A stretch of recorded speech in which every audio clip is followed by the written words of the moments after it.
pangatlong araw na po natin of our 43rd FNRI Seminar Series.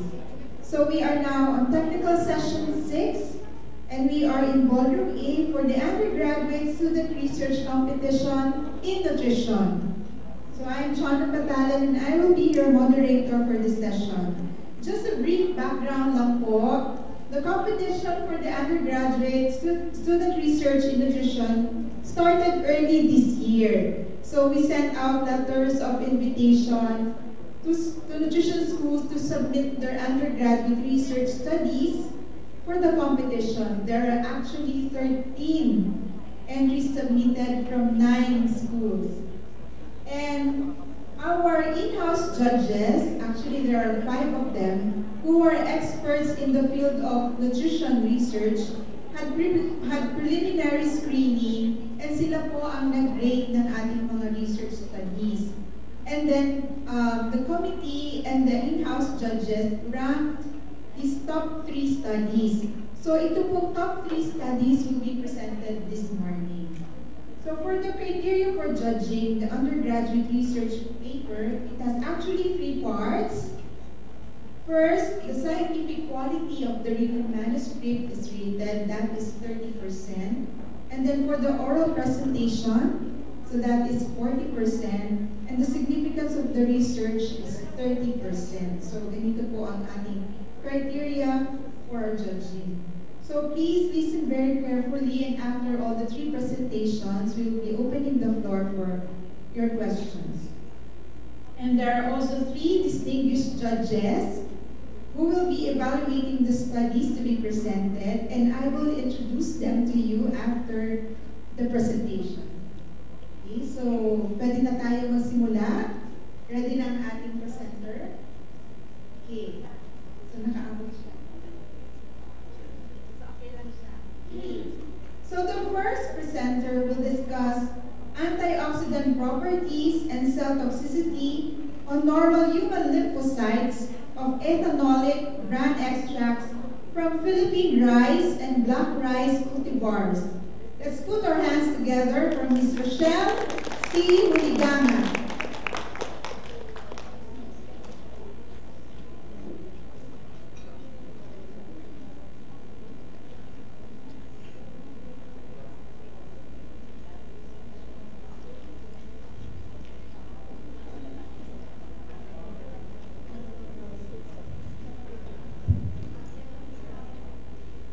Hello po.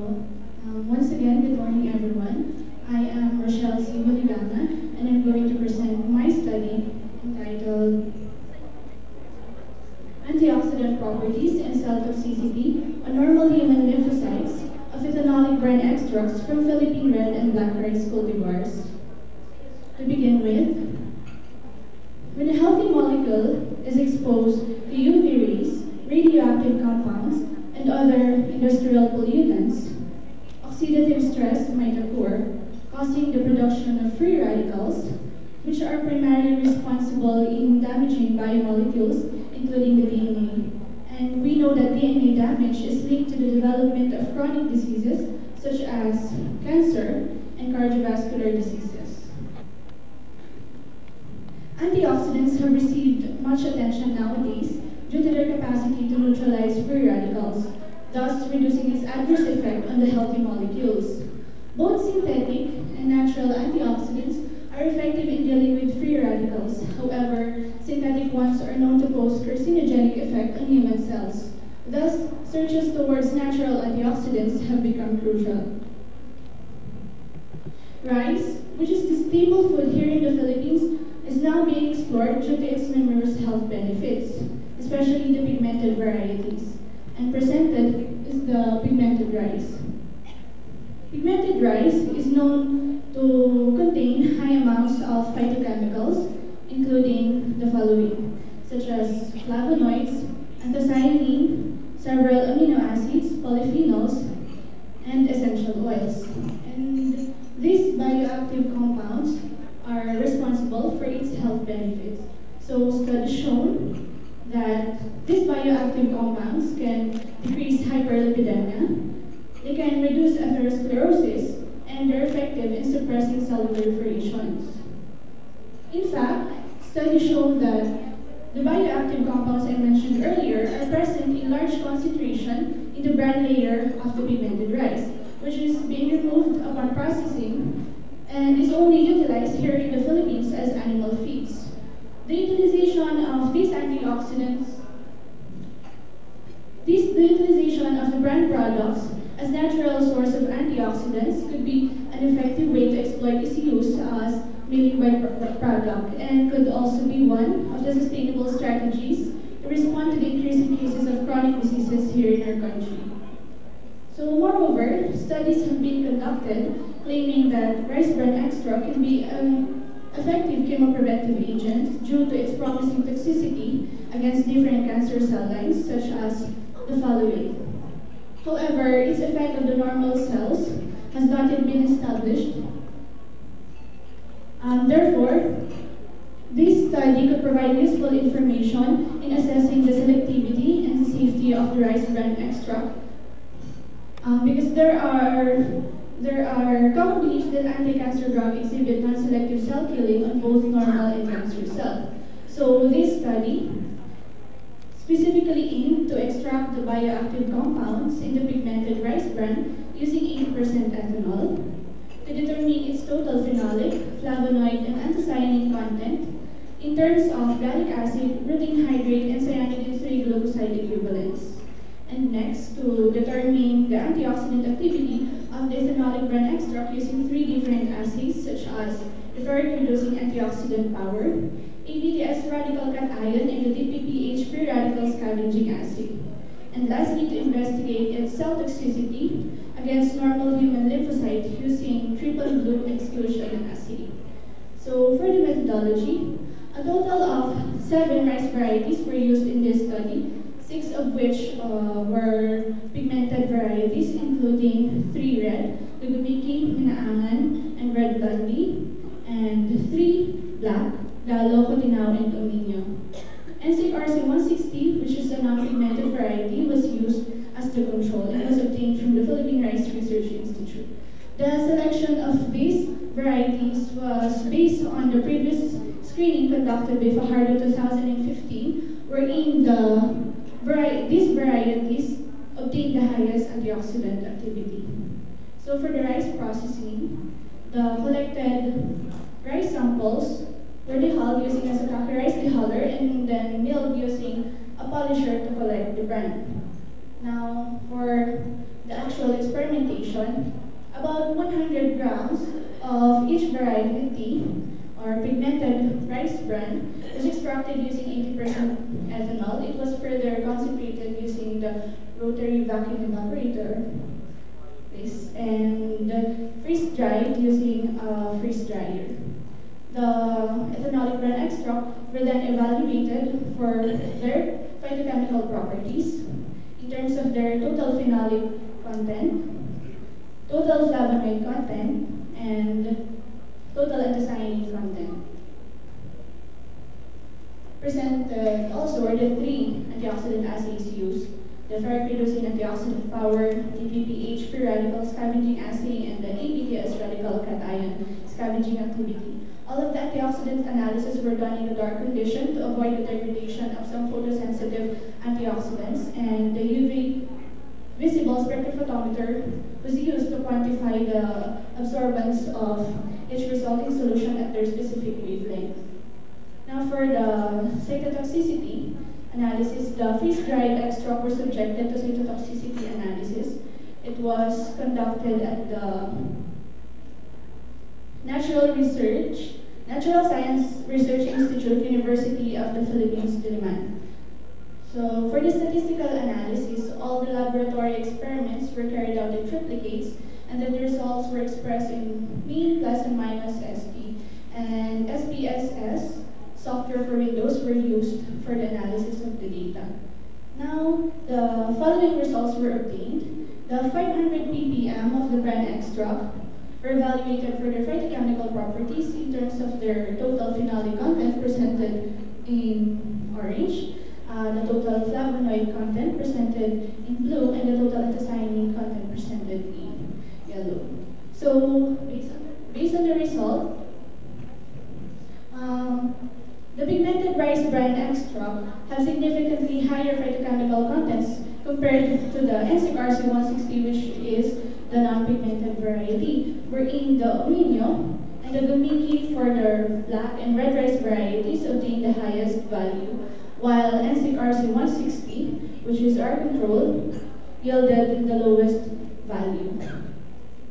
So for the antioxidant activities presented are the antioxidant activities of the extracts in terms of their ferric-reducing antioxidant power and the ABTX radical cation scavenging activity. So still, it is consistent that Omino and the Gumiki obtain the highest values for the black rice varieties and the red rice varieties respectively. In the NCRC-160, which is the non-pigmented variety, still obtain the lowest value. So as we can see, the antioxidant activities are significantly different from each other. And another assay was used, the DPPH radical scavenging assay. So presented is the sigmoidal concentration curve, which shows the relationship between the concentration and the percent scavenging activity. This graph means that the concentration is directly proportional to its percent scavenging activity, wherein as our concentration increases, the percent scavenging activity also increases. So the table summarizes the corresponding effective concentrations of our rice bran extract. What are these EC50 values? So these values are the concentration that cause 50% and 25% decrease in its DPPH absorbance, meaning it is inversely proportional to its antioxidant activity, meaning the lower the EC50 value is, the higher its antioxidant activity.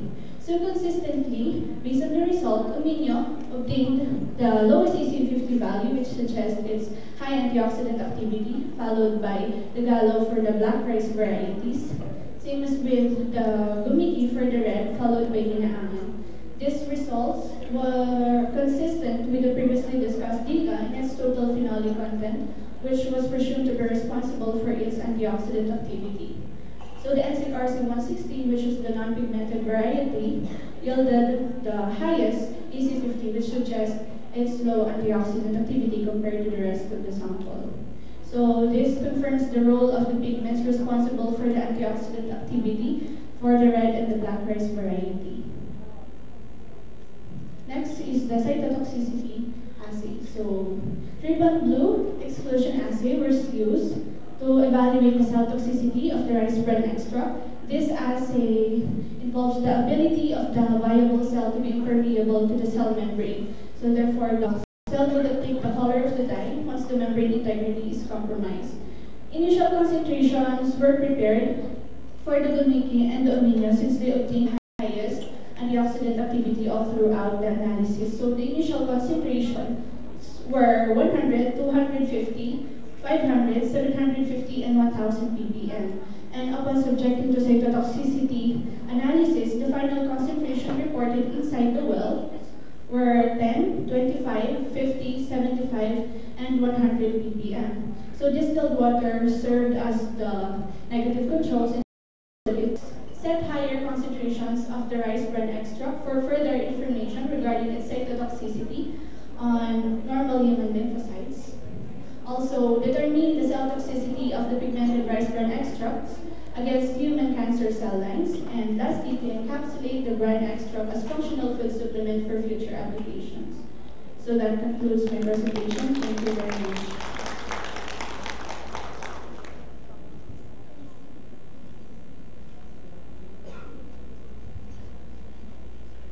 Thank you very much, Ms. Rochelle. And for our next student presenter, she will present her study entitled Effects of Auricularia, Auriculaceae fortified bread on blood glucose levels of selected overweight type 2 diabetes mellitus individuals aged 50 to 75 years old. A randomized double-blind placebo-controlled trial. Let's listen to Ms. Cherry May F. Dacawen.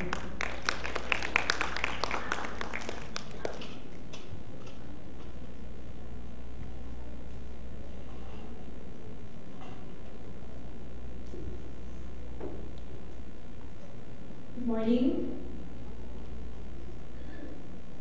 Good morning, everyone. I'm here to present to you our research entitled Effects of Tengang Daga or Auricularia auriculaceae fortified bread on the blood glucose level of selected overweight type 2 diabetes mellitus individuals ages 50 to 75 years old, a randomized double-blind placebo-controlled trial. Diabetes has been one of the worldwide health problems, and in the Philippines, it is the 6th leading cause of death among the lower middle income group. Tengang daga or Auricularia auriculaceae grows in tree stumps in damp, moist forests, and it is commonly added to the popular food pancit. Aside from its antiviral, antibacterial, also anti-tumor effect, it is also found to be effective in lowering the blood glucose of diabetic mice. Therefore, this study aimed to determine the effects of Auricularia auriculaceae fortified bread consumption on the blood glucose level of selected overweight type 2 diabetes mellitus individuals aged 50 to 75 years old. To give you a brief background on the methodology of the study, 110 diabetic individuals were recruited in the health center of Barangay 738 San Andres, Manila.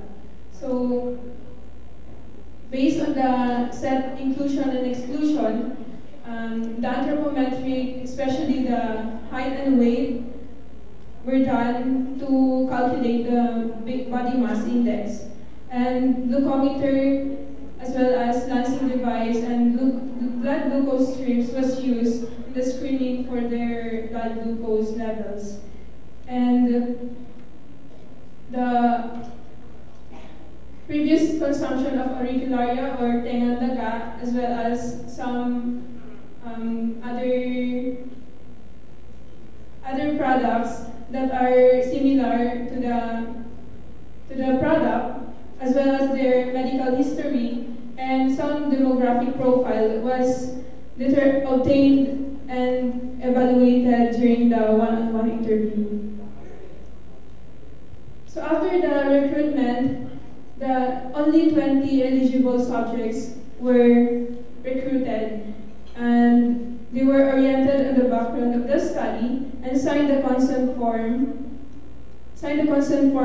patterned on the Declaration of Helsinki. So after the orientation, the subjects were randomized into two groups. Set A or Group A was served as the control group, who were given the plain bread or the bread without auricularia auriculaceae, and Group B served as the experimental group, who were given bread fortified with auricularia auriculaceae. So before the test proper, they were requested to fast for 8 to 10 hours and not to engage themselves to strenuous activities or exercises. So during the study, the day proper, they were asked to go to the clinic to be extracted on their blood glucose or fasting blood samples were extracted. And after that, the group A was given 50 grams of plain bread, that is without the auricularia auriculaceae, and Group B was given 50 grams of experimental bread with approximately 3.33 grams of auriculaceae. Before the test proper, the bread or the test foods, the control and the experimental bread was baked using the same ingredients and the same procedure, except that the experimental bread was added with ground dried tengang daga mushroom. So these are the sample pictures of the product or the test foods. And before the study proper also, the product underwent test foods sensory evaluation, and they were evaluated by 20 individuals who were 50 to 75 years old, and these individuals were excluded in the study.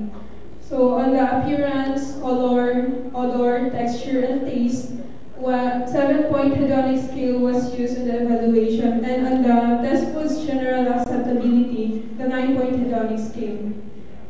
The sensory evaluation results showed that both the products were acceptable, but in terms of appearance, texture, and general acceptability, the experimental bread has more favored. So after giving them the experiment or the test foods, they were given 15 minutes to consume it, and then after that 15 minutes, the extraction of postprandial blood samples were done during the 30s. This table shows you the preprandial blood glucose level of the selected according to age, in which the subjects' blood glucose level are within the 150 to 200 milligrams per deciliter, and this does not affect their levels because it is not significant, which gave 0.77 significance. And this graph shows you the mean preprandial blood glucose level according to gender, and the given overall result of the significant level is more than the significant, which is 0.19. And this table shows you the mean glucose level of subjects across time. So this shows that the control group gave an increasing significant level, and of course, in the first, both groups give an increase in blood glucose, but during in the experimental group, during the 60-minute until 120 minutes, it began to decrease. This table shows you that the mean difference during the 30 to 60 minutes between the control and the experimental group. The experimental group has an increase more than the control group, in which it may be due possibly to the higher carbohydrate content of the experimental group due to the addition of the tengandaga. But with that increase, the experimental bread has a lower baseline mean blood glucose rather than the control. But the increase during the 30 to 60 minutes, the experimental bread has increased more than the control. But in here, during the 60 to 120 minutes, or rather the 120 minutes, the experimental group compared to the control group, it has 36 difference, or 16.4% difference. And this table shows you that during the 0 to 120 minutes, both subjects, both control are significant. But during the 0 to 30 minutes, the control has increased. But during the 30-minute interval, 0 to 30 are significant, and during the 90 to 120 minutes, the experimental bread has decreased significantly. So this explains you the summary of the results, in which the significant level or the difference between the control group are really significant during the 120 minutes, with a 36 milligrams per deciliter difference. To sum it up, the consumption of plain bread has significantly increased the blood glucose level of the control group from 0 to 120 minutes by 36.5 milligrams per deciliter, or 20%. While the consumption of Auricularia auriculagidae fortified bread has significantly increased the the blood glucose level from 0 to 60 minutes, then gradually decrease until 120 minutes with 1.70 milligrams per deciliter, slightly higher than the fasting blood glucose level during the 0 minute.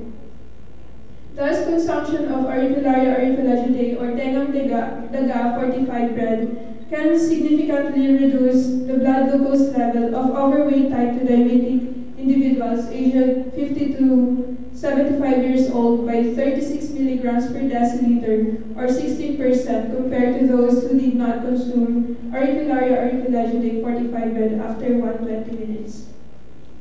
For further studies, larger population or more individuals should be included in the study with a longer duration of intervention. And for postprandial studies, monitoring of blood glucose level up to 180 minutes can also be included to see the trends on the blood glucose level. And other age groups may also be tested other than the elderly group. And approximate analysis as well as the glycemic index of the test foods should also be tested. And also different amounts of auricularia auriculagidae fortified to bread should also be conducted or should also be tested in order to see which amount of auricularia auriculagidae has the best amount that lowers the blood glucose level of diabetic individuals. And for further studies, effect and mechanism of auricularia auriculagidae and its component on nutritional status and other chronic degenerative diseases are also warranted. That's all. Thank you.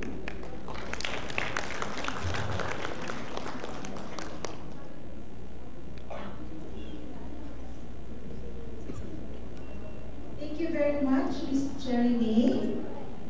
The third and last, but definitely not the least, presenter will present a research entitled "What Predicts Malnutrition Among a Select Group of Filipino Elderly in Institutionalized Setting, a partially square study."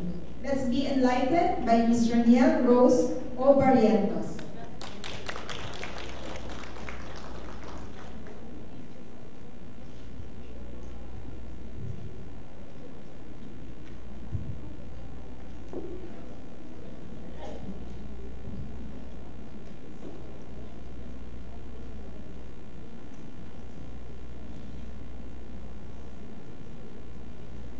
Pleasant morning to the highest team of Board of Judges and to every guest in the room. I am here to present our research entitled, "What Predicts the Malnutrition Among a Select Group of Filipino Elderly in Institutionalized Setting, a Partialist Square Study." Malnutrition has been identified to be a common phenomenon among the older adults due to old age. It is a condition resulting from inadequate or excessive consumption of nutrients, which results to undernutrition or overnutrition. It is generally presumed that the low-income developing countries are mainly characterized by the problems of undernutrition or being underweight. While there have been numerous studies about the malnutrition of Filipino elderly and its causing factors conducted in the rural and urban community settings, few studies have been done in institutionalized settings. And the need to know more about its other correlates is worthy of examination. Hence, our research aims to investigate the relationships among several factors that influence the malnutrition among a select group of Filipino elderly in institutionalized settings. Specifically, we examine factors such as comorbidities, eating habits, eating difficulty, dietary intake, and functional capacity as predictors of malnutrition. Our research is grounded in the Social Ecological Model, or SEM, for health promotion adopted from McElroy, Bebu, Stettler, and Glantz in 1988, which argues that individual behavior is formed by factors at multiple levels, including institutional, community, and policy levels, in addition to intrapersonal and interpersonal levels. Additionally, it addresses the importance of intervention directed at changing interpersonal, organizational, community, and public apology, factors which support and maintain unhealthy behaviors. A vast review of journal articles related to this study is done to come up with the variables and information needed to develop our model as shown in Figure 2. We arrived at 6 hypotheses to study the relationship among all the predictors of malnutrition as indicated in our hypothesized model. The hypotheses are as follows. The presence of comorbidities leads to higher risk for malnutrition. Hypothesis 2, poor eating habits leads to higher risk for malnutrition. Hypothesis 3, better eating habits leads to high dietary intake. Hypothesis 4, the presence of eating difficulty leads to low dietary intake. Hypothesis 5, high dietary intake leads to lower risk for malnutrition. And hypothesis 6, high functional capacity leads to lower risk for malnutrition. As a means of data gathering, a 7-part research instrument was used where each part specifically revolves around each factor. Part 1 contains the respondent's demographic profile. Part 2 contains the Carlson Comorbidity Checklist, in which the Carlson Comorbidity Index was used as reference in creating the checklist. Part 3 is a 12-item eating difficulty checklist adopted from the eating assessment used by Westergren and Associates in 2008. Part 4 is a 24-hour Fujifilm form. It is used to quantitatively assess the current energy and nutrient intake of the elderly. Part 5 comprises the CATS Index of Independence in Activities of Daily Living Scale. It is a widely used tool to assess the level of independency in older adults. Part 6 involves the 6-question mini nutritional assessment short form developed by Kaiser and Associates in 2009. It is a standalone nutritional assessment screening tool for the elderly. Part 7 is a 16-point eating habits questionnaire adopted from the original tool developed by Catherine Saxelby, who is a licensed nutritionist. From October to November 2016, data were gathered through a one-on-one interview with 102 older people along with their caregivers. These respondents were chosen proposively based on the inclusion criteria of 1, 60 years old and above, 2, does not undergo tube feeding, and 3, Filipino citizens. Researchers have explained the data gathering procedures, and the consent was obtained from the participants with the aid of the designated caregiver. Questions were asked carefully to avoid stress and agitation of the elderly.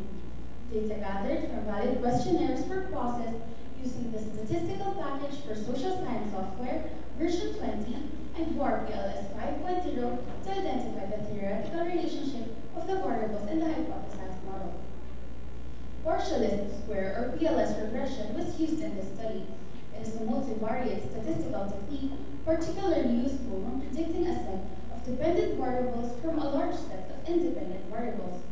Additionally, it is a method for constructing predictive models when the factors are many and highly collinear. Now, I will be presenting the results of our research. Table 1 presents the demographic profile of the 102 respondents.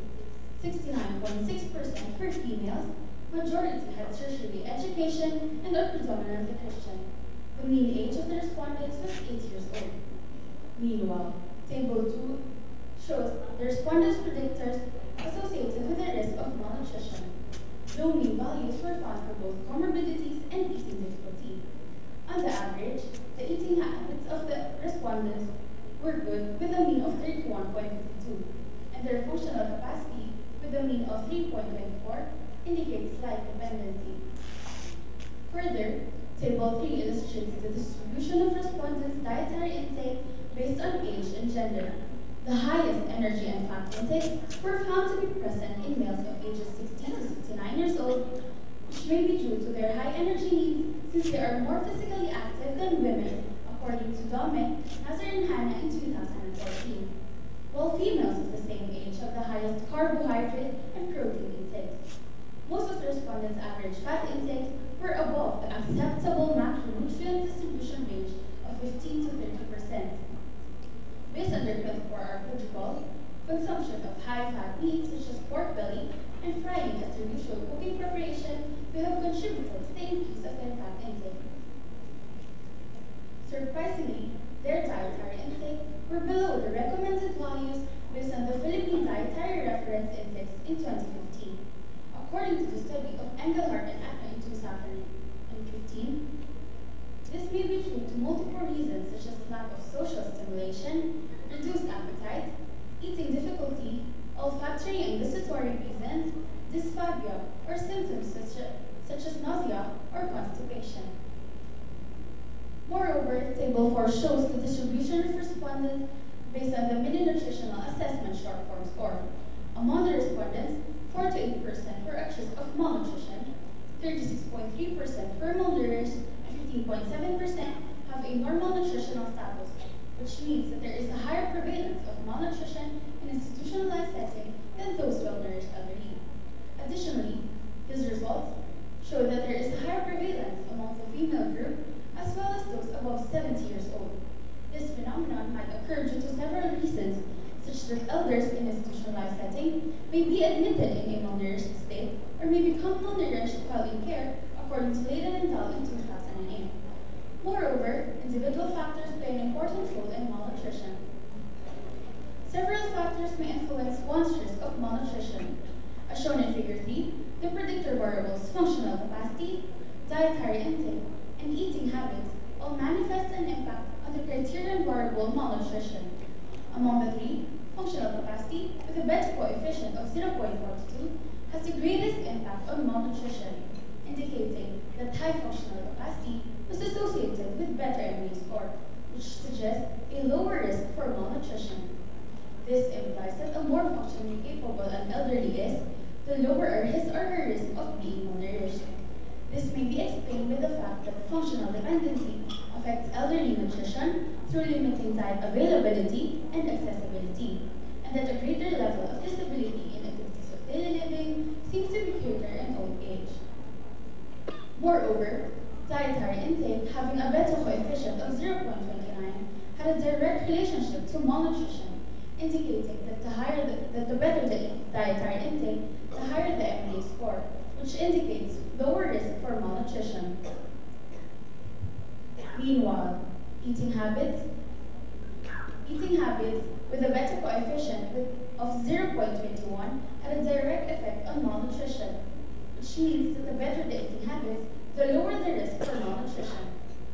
This implies that a more varied diet relates to a better nutritional status, especially in terms of BMI and MNA score, according to Danini and Associates in 2013. This practice may be observed since there is no single food that can give all the nutrients needed by the body. Continuing ahead, though average number of eating difficulties were found to be present, eating difficulty having a beta coefficient of negative 0.17 had a direct relationship to affect the dietary intake negatively. Hence, impaired feeding abilities may lead to inadequate food intake. This finds concurrence with what Saka and Associates in 2010 and Agarwala and Associates in 2013 found in their studies. The chewing problem and reduced appetite significantly affect food intake. Notably, a positive relationship between eating habits and dietary intake may be present. However, it was not supported statistically in this study. Possibly, eating habits of the elderly was observed to be good. However, small portion sizes of their meal affect the quantity of their consumption. Further, no significant relationship exists between comorbidities and malnutrition, implying that the number of comorbidities may not have a direct relationship to the risk of malnutrition.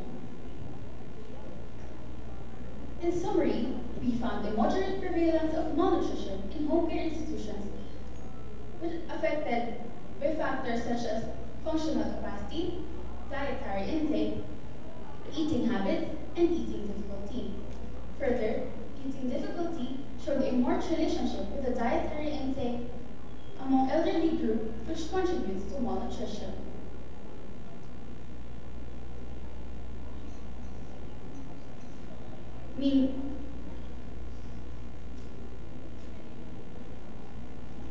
With these, The role of nutrition in ensuring the overall well-being of the older persons cannot be underestimated.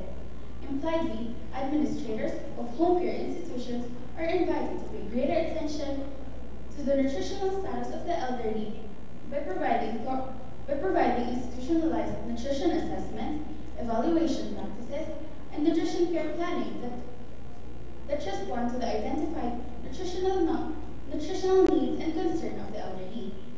Also, increase of caregivers is needed to improve quality care given to the elderly by providing thorough assistance in feeding and daily activities. The emerged model in this study invites further investigation involving more aggregate sample size and study loci for increased generalizability of the results. Other risk factors such as length of stay, nutritional knowledge, physical activity, depression, and poly may be considered for more expanded portion of antecedents and consequences of elderly malnutrition in home care setting. This study will contribute in the awareness of the management of geriatric institutions about the malnutrition status of the elderly.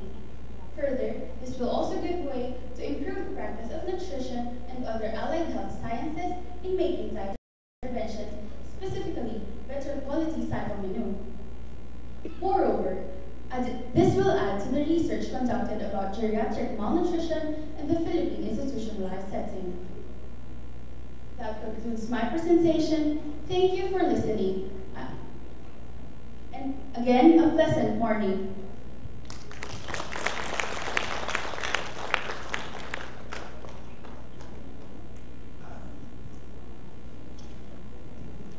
Thank you very much, Ms. Raniel Rose. And thank you very much sa ating tatlong estudyante. Palakpakan naman po natin sila. So, napakahirap ng kanilang research studies. I hope after the presentations, yung mga estudyante nating participants ay nakapag-isip na ng kanilang research studies in their respective universities. Because as we all know, ang research po ay isang exciting din na gawain or activity, just as exciting as college life, di po ba? Kaya mas dumarami po ang research studies po na pinipresent ng FNRI every time na nagkakaroon tayo ng seminar series.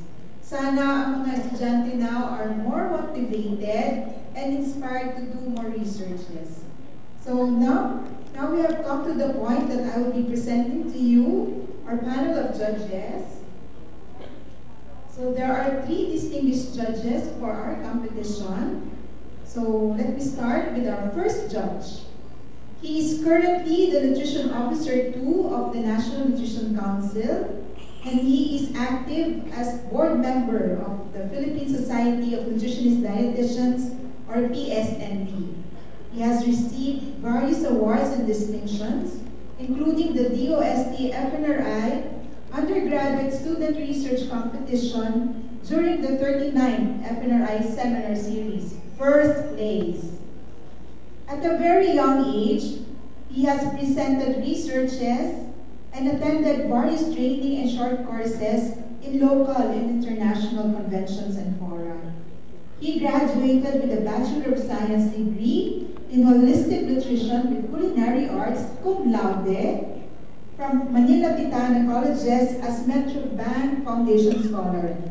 And currently, he is completing his Master of Science degree in Public Health Nutrition from UP Manila as a Scholar 2 ng DOST Accelerated S&T Human Resource Development Program.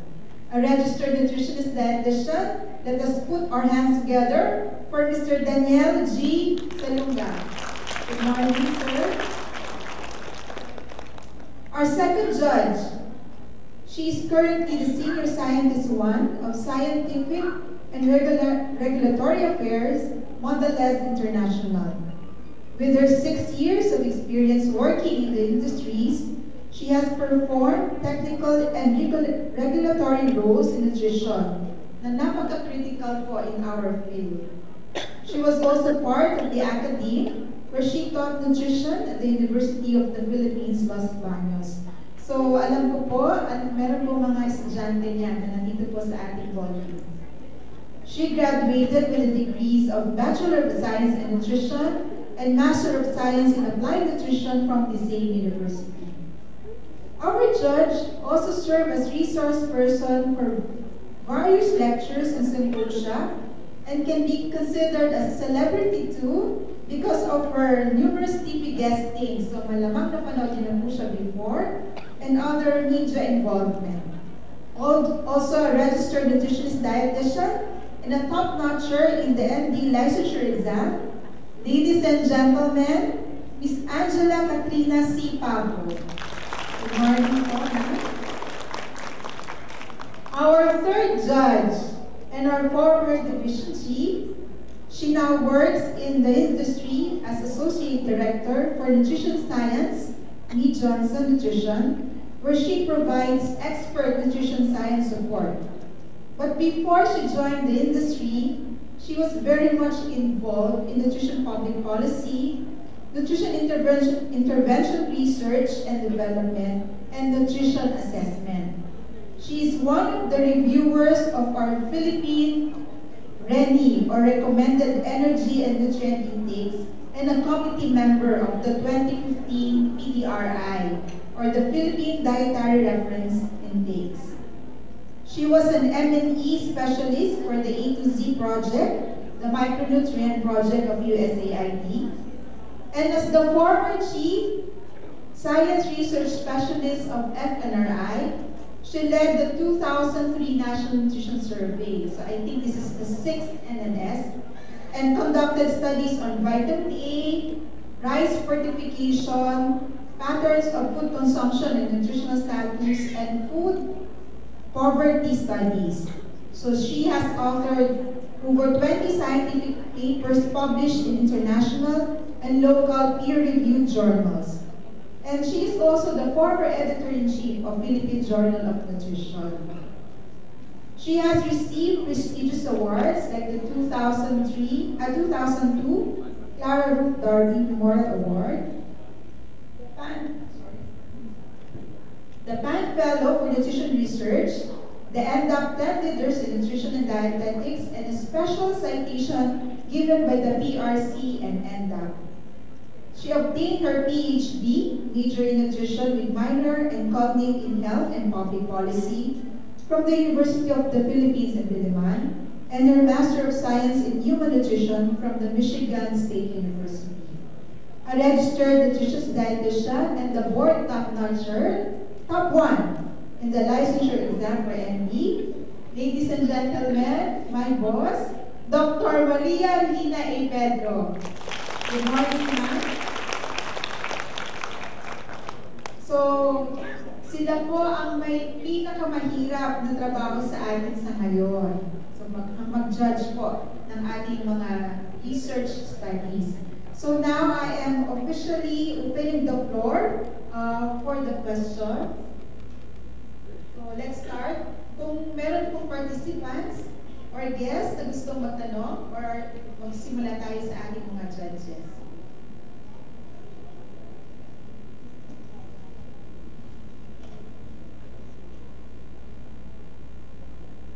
So let's request questions from our judges. I want to congratulate the team. Very good researchers and very brave to submit and present to the jury in the FNRI segment. How do you know? Give you one question to the first presenter. Ano extract? What did you use? The oil or the residue?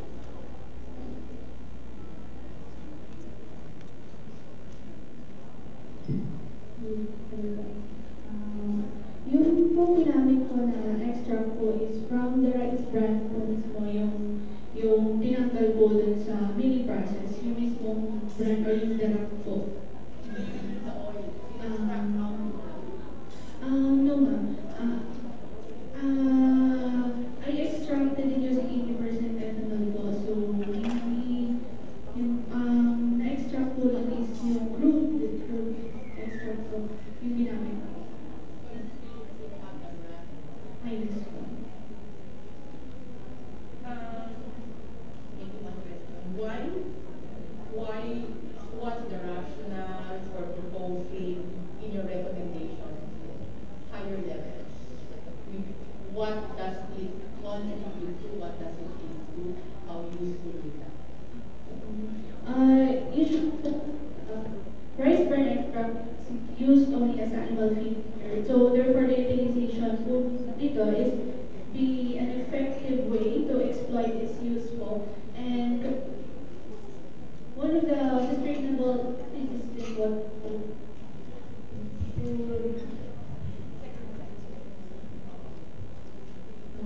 and the result of my study po, yan po, so hindi ko po. Yung rice bran extract is commonly used po as animal feeds lang dito po sa Philippines, and my study could provide useful information din po regarding its, and to exploit its use as common ways to integrate its use to higher level, like in, especially in biomedical purposes po, and this could also provide useful information din po in assessing its selectivity and the safety of the consumption po for future applications. Maybe lang emphasize ko, this is a, you will, doing your recommendation, your future studies will lead to risk assessment. Yes, ma'am. Which is important in identifying everything. Yes, ma'am. I encourage you to continue your study. Thank you po.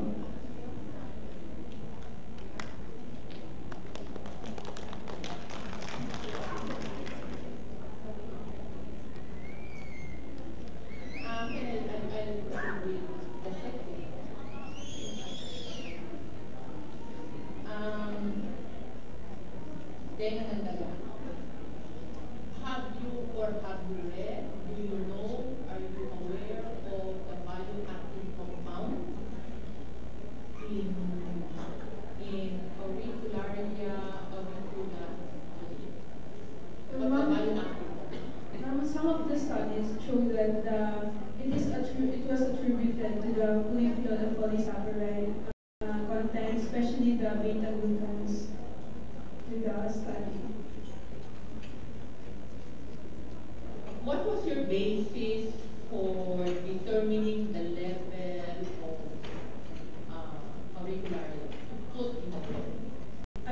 No, the 30 ml of the extract was given to one per kilogram, like per milligrams of, or per gram of the rat, and it shows that it was effective. So that's my basis in adding the 30 grams of auricular in one of the recipe, which one recipe yielded to 9 servings. And you said also that experimental cooking is Spread.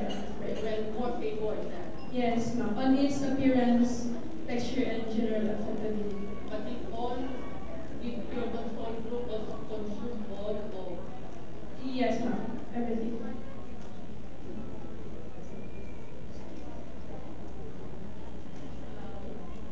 For the third,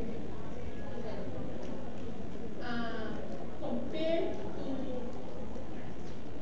among all of you, siya lang nag-identify ng hypothesis. I mean, you are beginners in research. It is always good to start with a hypothesis. Present your ethic. Before present your hypothesis. Oh, that's a good thing that you did. Kaya lang, ang hirap ng hypothesis, when you say leads to, that means you want a cause effect. Did your design show, or was it designed to show a cause and effect? In our study, we have just we have identified the relationship only of the independent variables and how it contributes to the dependent variable, the mononutrition. So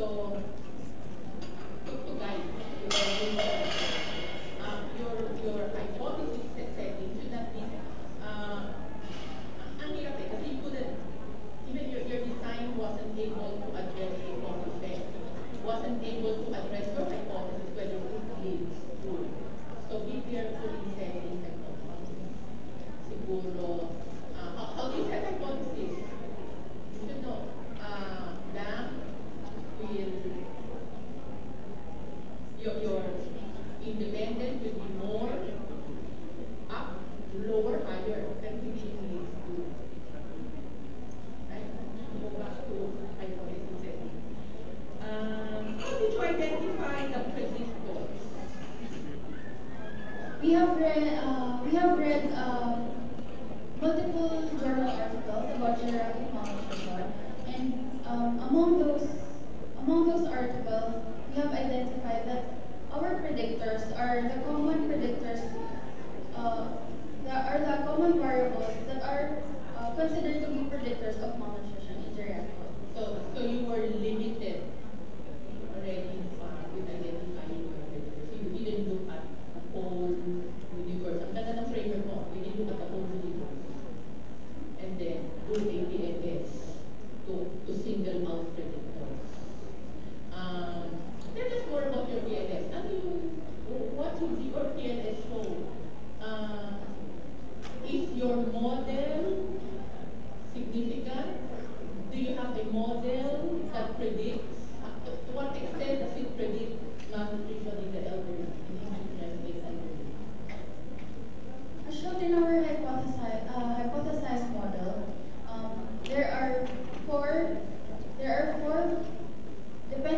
independent variables that are significant to malnutrition, which contributes to malnutrition.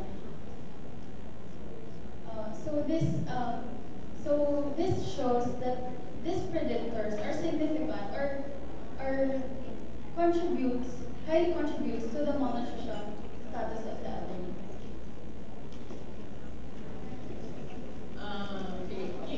You have a very good plan, statistical plan using PLS. Kaya hindi na customize outcome. Your PLS will tell you by how much change will happen if you manipulate your predictor of how much change. Hindi mo yun natatanda. So, ang ganda. Isahan ko na po kasi medyo babawal ako. Okay, first doon kay ma'am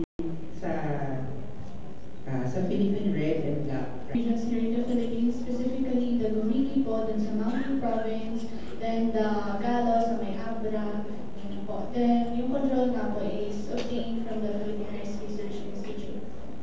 Yung community sa Galo. Ominio po is galing din po dun sa Mountain Province. Mountain Province. Yes po. Why I emphasize this, yung Lagundi, remember Lagundi? Talagang nag-boom yung Lagundi dito sa Philippines. Pero ang Lagundi yung tinatanim sa Palawan ay different from the Lagundi na tinatanim sa Thailand and ibang parts of the world. So maybe yung potent talaga yung bioactive compound na yun ay nandun sa area na yun. Saka one ethical consideration din na kinoconsider doon kasi dapat alam yung area ng pinagkukanan itong mga 27. Yun. So, mas mataas po yung carbohydrate content nung sa experimental. Pero kanina sa presentation ng result, medyo yung 0 to, basta yung first postprandial minutes, in-identify nyo siya agad as, nag-conclude kayo agad na maybe because kasi mas mataas yung carbo na experimental. Kaya mas mataas doon. Yun yung possible due to the higher content. That's during the 30 to 60 minutes in which yung baseline glucose, mean blood glucose level ng subjects comparing sa baseline ng control and experimental, yung mas mababa doon is the experimental, yung baseline po. And then, but during the 30 to 60 minutes, mas mataas yung itinaas ng control group mas mataas yung tinaas ng experimental group kaysa sa control group, given that the baseline is lower, yung experimental group has a lower baseline of blood glucose level. Suggestion, you compare dito sa paper na experimental lang yung may nutrient content. So compare mo yun siya sa control. Tapos, especially glycemic loads na glycemic loads. Pwede mo siya ito. And then, dun sa experimental sa control na respondents na nag-matching ba kayo dun sa respondents? Yung sa randomization po. Dun sa respondents, minatch nyo di ba sila, kinuha niya yung mean ng both respondents in terms of age, in terms ng Asian gender. hindi yung kinuha yung mean ng ilan na yung kasi binasa sila beforehand, di ba? Yes. Do you think there's a possible bias ng papala? Kaya mas mataas ng isa kasi may factors yung age. Sir, I showed a while ago that the mean blood glucose according to age does not affect the significant effect of the result. And according to gender, wala rin pong significant effect. At just kailangan, sa 3 researches, yung gender hindi na siya masyado ginagamit sa research, hindi yung sex. Kasi gender, mas madami siyang category. Thank you for sharing it. Next, si Ma'am. Yung sa Carlson, comorbidity index,